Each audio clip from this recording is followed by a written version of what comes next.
आपण आपण हापूस हापूस हापूस म्हणतो, पण घाटावरचा देशी आंबा कधी कोणी खाल्ला आहे का? जर खाल्ला असेल तर तो हापूस कधी खाणार नाही.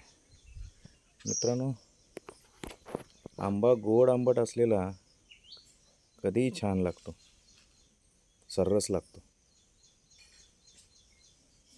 हे कच्चे आंबे आत्ताच काढलेले आणि हे मागच्या आठवड्यात काढले होते. एकदम पूर्ण भार काढण्याऐवजी थोडे थोडे काढून आता हे पिकलेले आहेत. हे इथेच खाऊन ते कच्चे काढलेले उद्या जाताना मुंबईला घेऊन जाणार. धन्यवाद मित्रांनो. जय शिवराय, जय महाराष्ट्र. मी मराठी.